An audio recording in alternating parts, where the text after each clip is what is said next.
नमस्कार, आप सभी का स्वागत है। हमारे हिंदू महाकाव्यों में ऐसी कई सुंदर स्त्रियों के बारे में वर्णन किया गया है जिनकी सुंदरता का गुणगान तीनों लोकों में किया जाता था। इन सुंदर स्त्रियों की एक झलक देखने के लिए देवता, दानव और असुर सदैव ही तत्पर रहते थे। इतिहास गवाह है कि सुंदर स्त्रियां हमेशा ही खतरनाक होती है। चाहे महाभारत हो या रामायण, इन दोनों ही महायुद्धों का कारण कई लोग स्त्री को ही मानते हैं। आज की इस वीडियो में हम जानने वाले हैं हिंदू धर्म में बताई गई 8 सबसे सुंदर स्त्रियों के बारे में और उनकी क्या कथाएं हैं। सबसे पहली है अहिल्या। सुंदरता में सबसे पहला नाम अहिल्या माता का आता है। अहिल्या ब्रह्मा जी की सबसे छोटी पुत्री थी। अहिल्या को वरदान प्राप्त था कि उसकी आयु हमेशा ही 16 वर्ष की रहेगी और वह आजीवन ब्रह्मांड की सबसे सुंदर कन्या रहेगी। अहिल्या से सभी देवता और राक्षस विवाह करना चाहते थे। वही देवताओं के राजा इंद्र की भी अहिल्या से विवाह करने की कामना थी, लेकिन माता अहिल्या का विवाह गौतम ऋषि के साथ कर दिया गया।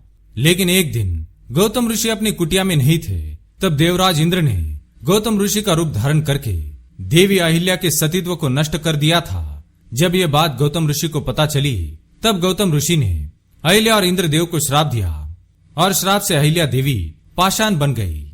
और जब त्रेता युग में भगवान विष्णु के अवतार श्री राम ने अहिल्या को अपने पैर से छुआ, तब अहिल्या का उद्धार हो गया और वह पाषाण से पुनः सुंदर रूप में आ गई। दूसरी है सत्यभामा। सत्यभामा भगवान श्री कृष्ण की 8वीं और सबसे सुंदर पत्नी थी। महाभारत काल की सबसे सुंदर स्त्रियों में सत्यभामा का नाम सबसे पहले लिया जाता है। द्रौपदी और सत्यभामा प्रिय सहेलियां थी। श्री कृष्ण जब भी हस्तिनापुर जाते थे तो अपनी पत्नी सत्यभामा को हमेशा साथ ले जाते थे। सत्यभामा अत्यधिक सुंदर होने के साथ ही एक कुशल योद्धा थी और सत्यभामा को भूदेवी का अवतार माना जाता है। तीसरी है दमयंती। विदर्भ देश की राजकुमारी दमयंती अत्यधिक सुंदर थी। उनकी सुंदरता पर मोहित होकर स्वयं वरुण देव, इंद्रदेव, यम और अग्निदेव उनके स्वयंवर में आए थे। ये सभी देवता राजकुमारी दमयंती पर अत्यधिक मोहित थे और उनसे विवाह करने की कामना करते थे। लेकिन महाभारत के पर्व के अनुसार राजकुमारी दमयंती को निषाद राज के राजकुमार नल से गहरा प्रेम हो गया था। चौथी है मोहिनी। जब भी सुंदरता की बात होती है तो मोहिनी की सुंदरता की उपमा दी जाती है। समुद्र मंथन के पश्चात अमृत को पाने के लिए देवताओं और राक्षसों में युद्ध छिड़ गया था, जिस कारण भगवान विष्णु ने मोहिनी अवतार लिया था और मोहिनी समुद्र से प्रकट हुई थी। मोहिनी की सुंदरता को देखकर सभी देवतागण और राक्षस भी उन पर मोहित हो गए थे। मोहिनी के अवतार में भगवान विष्णु ने छल से देवताओं को अमृत पान करवाया था, किंतु राक्षसों को जलपान ही करवाया, जिस कारण से सभी देवता अमर हो गए। पांचवी है द्रौपदी। महाभारत की प्रमुख नायिका द्रौपदी की सुंदरता के बारे में कौन नहीं जानता है। महाभारत काल की सबसे सुंदर स्त्रियों में द्रौपदी का नाम लिया जाता है। महाभारत के अनुसार द्रौपदी स्वर्ग की अप्सराओं से भी अधिक खूबसूरत मानी जाती है। द्रौपदी राजा द्रुपद की पुत्री थी।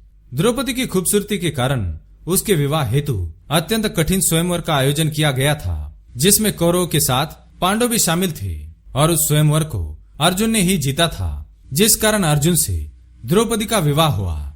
लेकिन द्रौपदी को घर ले जाने पर बिना जाने ही कुंती ने द्रौपदी को 5 भागों में बांटने के लिए कह दिया, जिस कारण से अपनी माता की आज्ञा का पालन करने के लिए 5 पांडवों को द्रौपदी से विवाह करना पड़ा। छठी है तिलोत्तमा। तिलोत्तमा स्वर्ग की अप्सरा थी, जिसका निर्माण स्वयं ब्रह्मा ने किया था।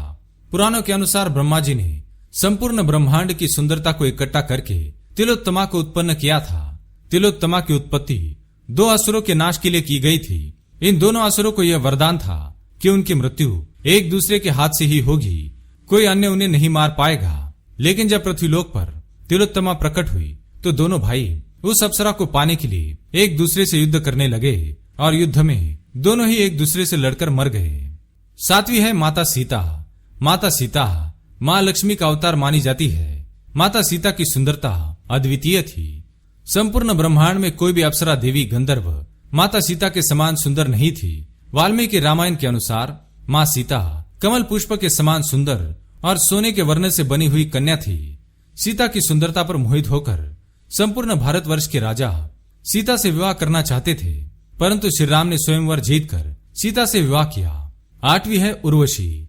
उर्वशी स्वर्गलोक की अप्सराओं में सबसे सुंदर मानी जाती है। पुराणों की एक कथा के अनुसार नर नारायण की कठोर तपस्या से सभी देवता और इंद्र चिंतित थे। नर नारायण की तपस्या को भंग करने के लिए इंद्र ने कामदेव और अनेक अप्सराओं को उनकी तपस्या भंग करने के लिए भेजा, लेकिन वे असफल रहे। नर और नारायण इंद्रदेव के इस कार्य से क्रोधित हो गए और उन्होंने अपनी जंघा पर हाथ मारा और उससे एक अत्यधिक सुंदर स्वर्ण रंग युक्त अप्सरा प्रकट हुई, जिसकी सुंदरता आकाश की अप्सराओं से भी श्रेष्ठ थी। इतनी सुंदर अप्सरा को देखकर सभी देवता और इंद्र उस पर मोहित हो गए।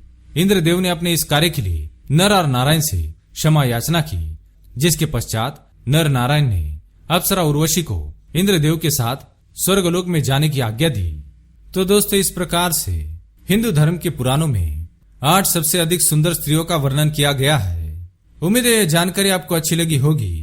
कमेंट में जय श्री कृष्ण अवश्य लिखें, साथ ही चैनल को सब्सक्राइब करें। आप सभी का धन्यवाद।